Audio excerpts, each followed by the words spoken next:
Ikibazo benshi bibaza ni ikigira giti gute ikigo cya gisirikare kije hagati mu mujyi rwagati ku buryo ibintu biturika bigatuma abaturage bakuka umutima bamwe bakava mu byabo. Ni inkuru igira iti guturika gukomeye mu bubiko bw'ibikoresho bya gisirikare i Bujumbura mu ijoro ryo kuri uyu wa kabiri hafi isaha imwe z'ijoro mu gace ka Musaga mu mujyi wa Bujumbura hatangiye kumvikana guturika gukomeye mu kigo cya gisirikare.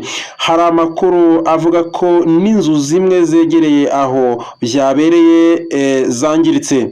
Kugeza ahagana saa 2:00 z'ijoro umwe mu baturage bo mu gace ka Kinamira ya gatatu yavuze ko ibintu byakomezaga guturika, umuriro wari mwinshi cyane n'umwotsi ari mwinshi. Ese niki cyateye iryo sanganya? Gaspard Baratuza ufite ipeti bya General de Brigade yatangaje ko habaye ikibazo mu biko bw'intwaro depot muri kampu base. Iryo sanganya ryatewe n'ikibazo cy'amashanyarazi mu bubiko bw'intwaro z'ingabo z'u Burundi. Ese byagenze bite? Ese bifite iyihe ngaruka ku baturage?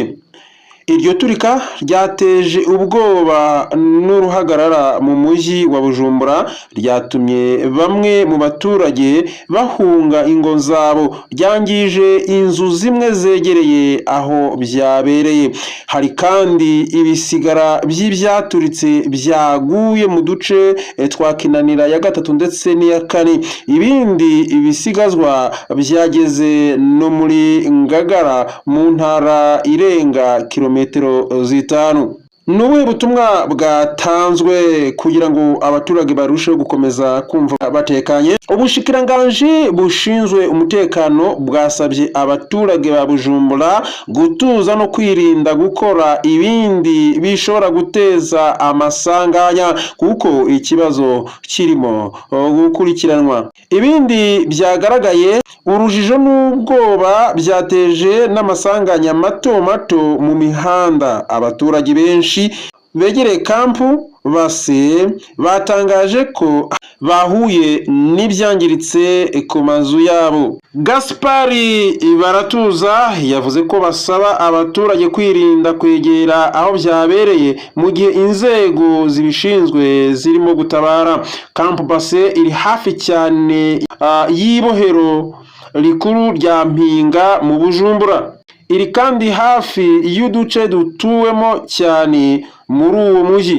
Ibintu byateje impungenge ko hari abantu bashobora kuba bagize ikibazo.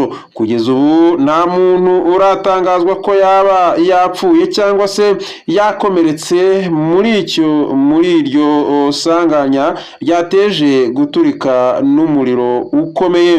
Ese niki kiri muri kampu base? Guturika n'umuriro byamaze amasaha arenga 2, bigaragaza ko ari isanganya rikomeye cyane kandi bituma abantu bibaza icyateye ibyo byose. Nta sanganya nk'iri riheruka kuba mu mateka ya vuba y'u Burundi. Kampu base ni ikigo cya gisirikare kibikwamo intwaro zitandukanye, ibikoresho bya gisirikare ndetse n'ibindi birimo n'ibiribwa. Mu bisanzwe iyo ibintu nk'ibi bikurikira bifashwe n'amabombe bifashwe n'umuriro nk'amabombe, nka mine, nka grenade, amasasu manini ndetse n'utuntu duto, biturika bikomeye cyane kandi ibisigazwa byabyo bishobora kugera kure.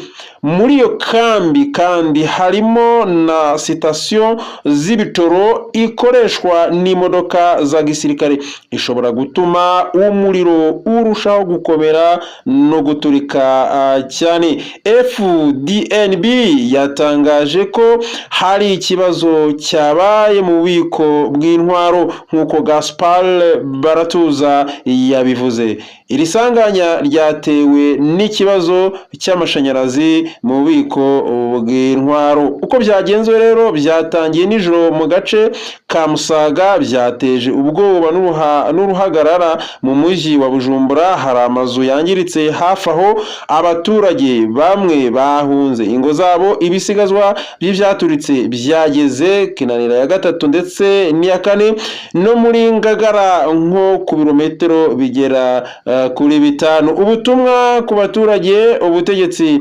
bwasabye abaturage kugira ituze no kwirinda kwegera aho byabereye kuko ikibazo kirimo gukurikiranwa. Rero birumvikana ni ikibazo cyateje isanganya, ariko kandi baje bagira ngo kwirinda biruta kwivuza. Ni mpamvu amagambo ya benshi agira ati ese ni gute hagati mu baturage, ahantu hegereye abaturage burundu, ahantu hatuwe cyane, hajya ikigo cya gisirikare? Kakenshi tubona ikigo cya gisirikare kiba kiri ahantu mu nkengero, ahantu ku ishyamba. Kubera iki aho ngaho ari uko bimeze? Rero urumva bikomeje kuba bibi cyane kwa Ndayishimiye Neva. Tugire tuti abahuye n'izo sanganya, amazu gabomokeyeho bagire kwihangana, ariko kandi nanone isanganya riba rigomba kwigisha uko imyanzuro n'ejo bundi yabasha gufatwa. Mu Kinyarwanda cyo baje bagira ngo igitendo cyose ni amasomo. Ikintu cyose kibayeho kiba ari isomo. Reka rero twihanganishe abavandimwe b'i Burundi muri uko gukuka imitima, hanyuma twizere ko ikibazo kibasha gukemuka kandi hakavamo isomo rituma ejo n'ejo bundi ibyo nk'ivyo bitazabasha kongera. Mu zindi nkuru rero, tukiri aho ngaho i Burundi, tukiri kwa Neva. Neva aragira ati nta gihugu cya Afurika cyagakwiye kuba giterwa mu kinyejana cya 21.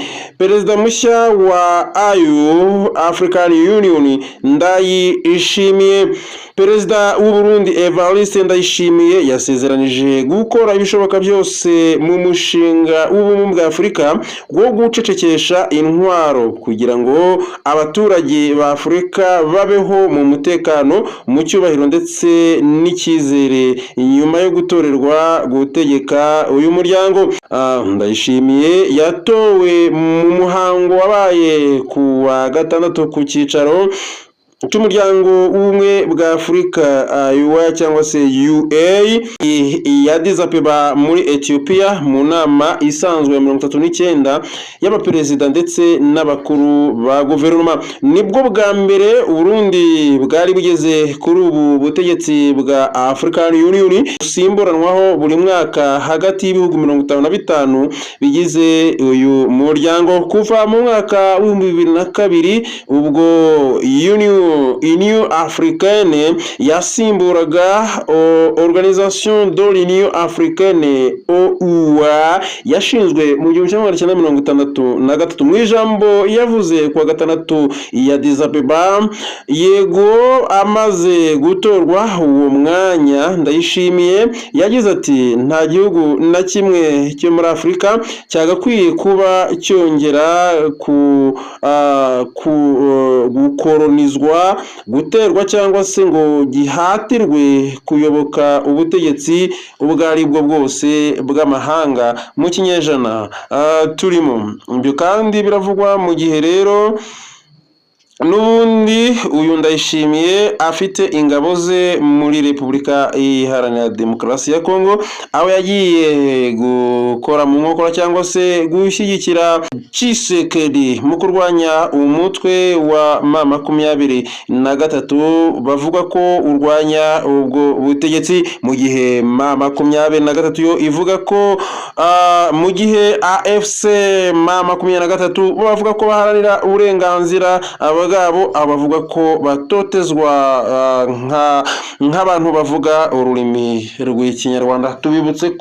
Tubibutse ko amahanga ndetse na Tshisekedi bashinja u Rwanda gufasha uwo mutwe wa M23, mu gihe kandi u Rwanda ruhakana ibyo byose, narwo kandi rukomeza gushinja ubutegetsi bwa Repubulika Iharanira Demokarasi ya Kongo gufasha umutwe w'inyeshyamba wa wa FDLR wasize ukoze jenoside yakorewe abatutsi mu Rwanda mu 1994. Ibyo Kisekedi nawe adahwema guhakana umunsi ku munsi. Ni mu gihe kandi bivuga ko operation ngo yo kurwanya FDLR ngo bacyurwa iwabo ingabo za Kongo zamaze kuyitangira. Ngaye nguko rero mu gihe kandi hifuzwa ko nta gihugu cyakongeye guterwa cyangwa se nta ntambara yakongeye kuba muri Afurika mu gihe Ndayishimiye ayoboye uwo muryango.